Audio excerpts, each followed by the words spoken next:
Hello guys, welcome to this channel and this is my first video on this channel. In this video we will discuss about investing. इस video में हम समझेंगे कि investing होता क्या है, हमें इसको क्यों करना चाहिए, हम इसको कहाँ करें और अगर हमें करना है तो हम ये कैसे कर सकते हैं. सो फर्स्ट ऑफ ऑल हम समझते हैं व्हाट इज इन्वेस्टिंग.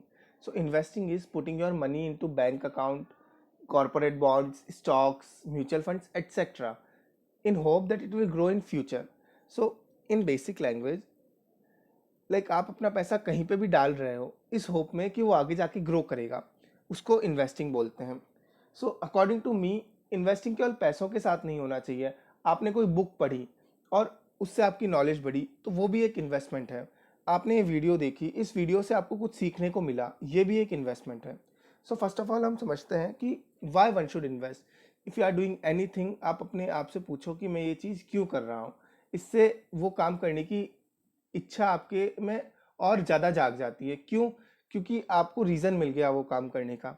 सो हम ये खुद से पूछो कि हम इन्वेस्ट क्यों करना चाहते हैं. So there are various reasons कि आपको इन्वेस्ट क्यों करना चाहिए. So first reason is to achieve financial independence.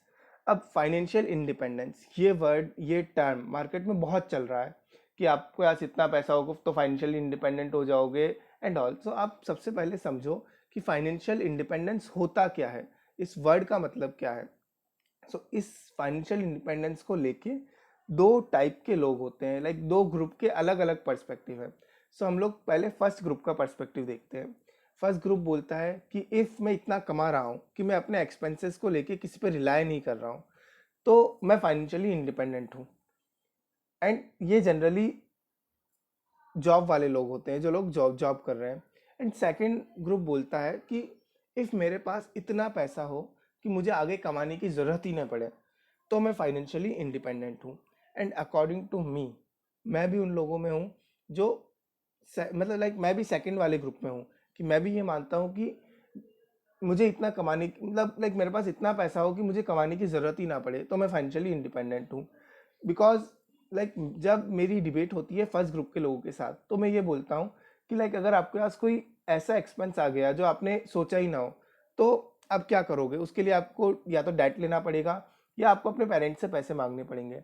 सो आप फाइनेंशियली इंडिपेंडेंट कैसे हुए. सो दिस फर्स्ट रीज़न कि आपको इन्वेस्ट क्यों करना चाहिए कि to achieve financial independence. Second reason to achieve financial goals. अब फाइनेंशियल गोल्स कुछ भी हो सकते हैं. 18 to 22 एज के लोगों के ये भी हो सकते हैं फाइनेंशियल गोल्स कि आपको नेक्स्ट 1 ईयर में कहीं ट्रिप मारनी है तो उसके लिए भी आप इन्वेस्ट कर सकते हो. एंड लॉन्ग टर्म गोल, आपको अपने रिटायरमेंट के लिए पैसा चाहिए, आपको इन नियर फ्यूचर किसी की शादी आ रही है घर में, उसके लिए पैसा चाहिए, या फिर आपको अपने बच्चों के लिए पढ़ाई, आगे हायर स्टडीज़ के लिए पैसा चाहिए आगे 10 साल बाद, 15 साल के बाद, कुछ भी. तो अब आपको इन्वेस्ट आपके फाइनेंशियल गोल्स के हिसाब से करना होता है.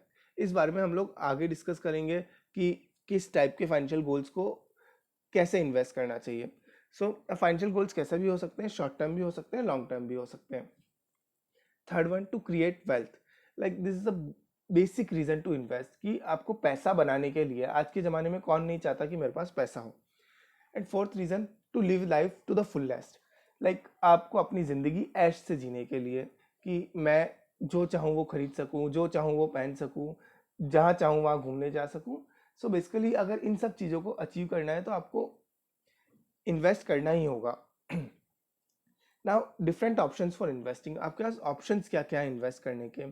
फर्स्ट इज फिक्स डिपॉजिट, जो सब जानते होंगे कि आपने अपना पैसा बैंक में एफडी कराई and this is the most secure option. But इसमें रिटर्न्स बहुत कम होते हैं. बट अगर आप सीनियर सिटीजन हो, आप रिस्क नहीं ले सकते हो, तो this is the safest option for you and this is the best option for you for investing. And fix income instruments. Fix income instruments कुछ भी हो सकते हैं, गवर्नमेंट बॉन्ड्स हो सकते हैं, कॉर्पोरेट बॉन्ड्स हो सकते हैं. आजकल गवर्नमेंट्स बहुत स्कीम्स चला रही है. So this is also safe.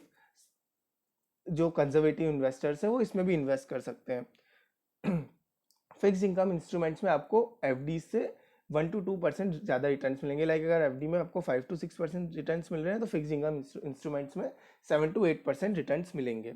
अब रियल इस्टेट, जिन लोगों के पास बहुत अच्छा अमाउंट ऑफ मनी है वो लोग ही इस ऑप्शन को चूज़ कर सकते हैं. जिनके पास 20 lakh 30 lakh minimum amount of money है, वो लोग एक कहीं प्रॉपर्टी खरीद सकते हैं, and this is also the safest option for investing. अब म्यूचुअल फंड्स क्या होता है?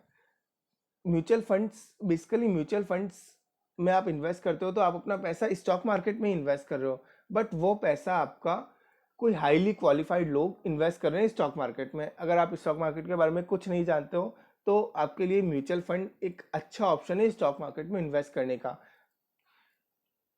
अब स्टॉक मार्केट हम लोग इस चैनल पे बेसिकली स्टॉक मार्केट के बारे में ही ज़्यादा समझेंगे, हम स्टॉक मार्केट पे ही फोकस करेंगे। हम लोग कंपनीज का फंडामेंटल एनालिसिस करेंगे, मैं आपको बताऊंगा कि मैं कैसे फंडामेंटल एनालिसिस करता हूँ, मैं क्या क्या टर्म्स यूज़ लेता हूँ फंडामेंटल एनालिसिस के लिए। तो मैं नेक्स्ट वीडियो में यही सब कवर करूँगा कि मैं क्या क्या टर्म्स यूज़ लूँगा फंडामेंटल एनालिसिस में, उन टर्म्स का मतलब क्या होता है, एंड आप कैसे फंडामेंटल एनालिसिस कर सकते हो। बेसिकली हम लोग फंडामेंटल एनालिसिस का बेसिक्स सीखेंगे, एंड उनके बाद नेक्स्ट वीडियोज़ में हम लोग हर पर्टिकुलर कंपनीज का फंडामेंटल एनालिसिस करेंगे। आपको अगर किसी कंपनी का फंडामेंटल एनालिसिस जानना है तो आप चैट सेक्शन में वो कंपनी डाल सकते हो, मैं डेफिनेटली आपके लिए उस कंपनी का फंडामेंटल एनालिसिस करूंगा। अब लास्ट ऑप्शन है index fund. This not last, इसके अलावा बहुत सारे ऑप्शंस हो सकते हैं, but these are the major options जिसमें आप इन्वेस्ट कर सकते हो। सो इंडेक्स फंड क्या होते हैं? लाइक इंडेक्स फंड वो होते हैं, आपने सेंसेक्स है, सेंसेक्स की 30 कंपनीज है, तो आपने उन 30 आपने अगर वो सेंसेक्स इंडेक्स फंड में इन्वेस्ट किया तो आपने उन 30 कंपनीज में इन्वेस्ट कर दिया। सो अगर सेंसेक्स ऊपर जाएगा तो 30, तो वो आपका इन्वेस्टमेंट भी ऊपर ऊपर जाएगा। निफ्टी इंडेक्स फंड होता है, तो इसमें क्या होता है कि आपका वेटेज रहता है कि अलग अलग कंपनीज का इतना इतना वेटेज है। सो आपने अगर इसमें इन्वेस्ट किया, सो निफ्टी ऊपर गया, सो ये भी ऊपर जाएगा, तो इसमें आपको एज ए लॉन्ग टर्म 10% के अराउंड रिटर्न्स मिल जाते हैं। अब वेयर टू इन्वेस्ट, आपको इन्वेस्ट कहाँ करना चाहिए? अब ये बहुत सारे फैक्टर्स पे डिपेंड करता है। ऐसा नहीं है कि मैं बोलूँगा कि हर जना फिक्स डिपॉजिट में पैसा डाल दो, या फिर हर जना स्टॉक मार्केट में डाल दो, या फिर आप अपना सारा पैसा म्यूचुअल फंड्स में डाल दो। ऐसा नहीं होता है। आपको एसेट एलोकेशन करना पड़ता है, उस हिसाब से अपना एज ग्रुप डिसाइड करके आप किस टाइप के इन्वेस्टर हो, आपके पास कितना अमाउंट है इन्वेस्ट करने का, आपका रिस्क प्रोफाइल क्या है, आपके फाइनेंशियल गोल्स क्या हैं, ये सब देखना पड़ता है आपको इन्वेस्टिंग करने से पहले।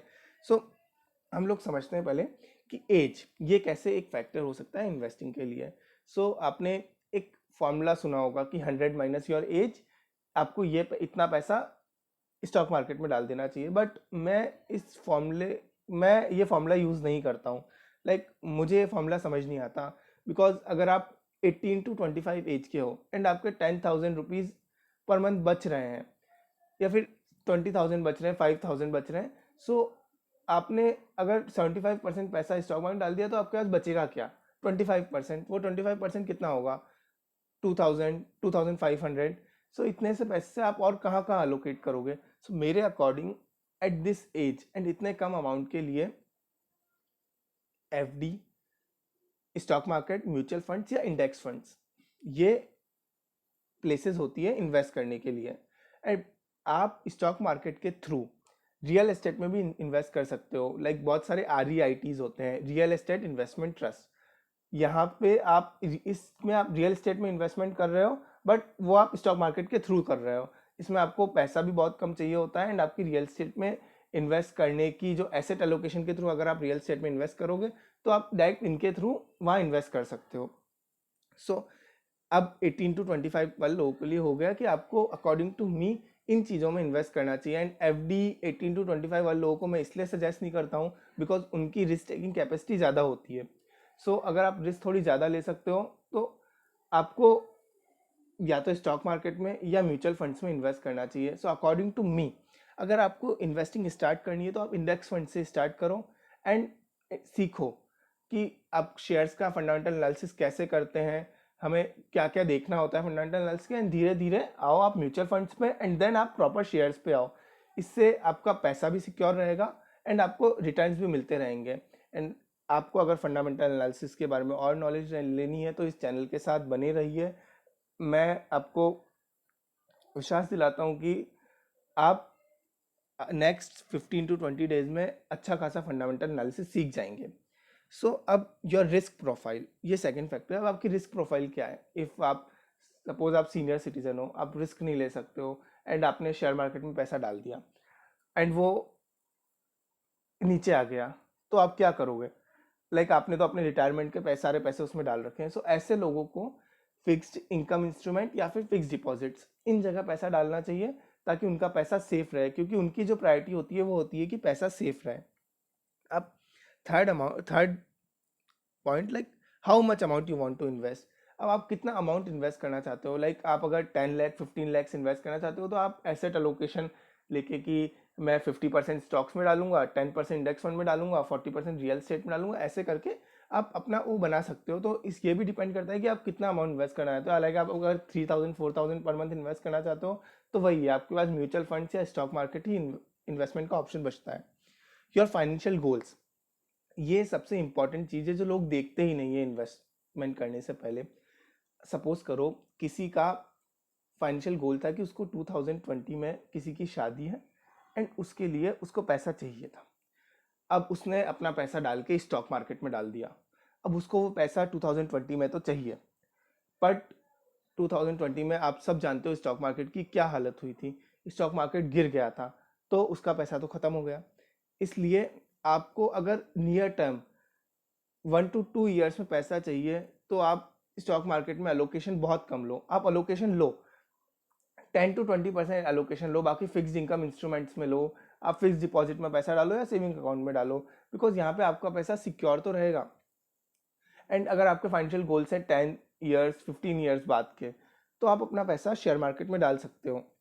आप अभी 18 to 25 एज के हो, आपके लिए आप में रेस्पॉन्सिबिलिटीज़ नहीं है, आपके ऊपर कोई रेस्पॉन्सिबिलिटीज़ नहीं है, तो आप अपना ये पैसा शेयर मार्केट में डालो। यहाँ पे रिस्क ज़्यादा है तो रिवॉर्ड भी ज़्यादा है, हमें ये बात समझनी पड़ेगी। मैं नहीं बोलता कि शेयर मार्केट में बिल्कुल रिस्क नहीं है, शेयर मार्केट में बहुत रिस्क है, बट उसके ही अगेंस्ट रिवॉर्ड भी अच्छा है। सो अगर आप इस एज में हो, आप रिस्क ले सकते हो, तो आप अपना पैसा यहाँ डालो।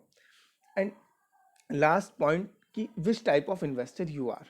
आप किस टाइप के इन्वेस्टर हो? आप कंजर्वेटिव इन्वेस्टर हो। कंजर्वेटिव इन्वेस्टर क्या होता है? कंजर्वेटिव इन्वेस्टर होता है जो रिस्क बिल्कुल नहीं लेना चाहता।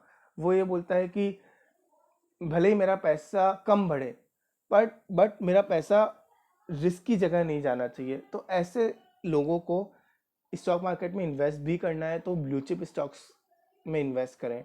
वो मिड कैप्स और स्मॉल कैप्स की तरफ नहीं जाएं। जो ब्लू चिप स्टॉक्स हैं, Reliance, H D F C bank and all, बहुत सारे, उनमें इन्वेस्ट करें, ताकि वो अपना पैसा गंवाए नहीं। सेकेंड टाइप ऑफ इन्वेस्टर होते हैं मॉडरेट। अब मॉडरेट इन्वेस्टर क्या होता है? मॉडरेट इन्वेस्टर ये होता है कि वो थोड़ी रिस्क ले सकता है। सो ऐसे इन्वेस्टर्स को मिड कैप कंपनीज की तरफ जाना चाहिए, कि वो मिड कैप कंपनीज में इन्वेस्ट कर रहा है, मतलब पूरा मिड कैप में भी एलोकेशन नहीं ले, वो थोड़ा ब्लू चिप में ले, थोड़ा मिड कैप में ले, ताकि उसका पैसा ग्रो होता रहे एंड वो रिस्क उसकी प्रोफाइल के हिसाब से हो। एग्रेसिव इन्वेस्टर, अब एग्रेसिव इन्वेस्टर्स क्या होते हैं? एग्रेसिव इन्वेस्टर्स वो होते हैं जो रिस्क बहुत अच्छे लेना चाहते हैं, उसको उनको रिवॉर्ड भी बहुत अच्छा चाहिए। सो ऐसे इन्वेस्टर्स को small caps, mid caps and large caps, ये तीनों होते हैं, तीनों तरह की चीज़ें सजेस्ट कर सकता हूँ मैं। सो आपको फर्स्ट ऑफ ऑल ये समझना पड़ेगा कि आपकी एज क्या है, रिस्क प्रोफाइल क्या है, कितना अमाउंट इन्वेस्ट करना है, तो ये सब फैक्टर्स को ध्यान में रखते हुए आपको इन्वेस्ट करना होता है। So thank you, this is all.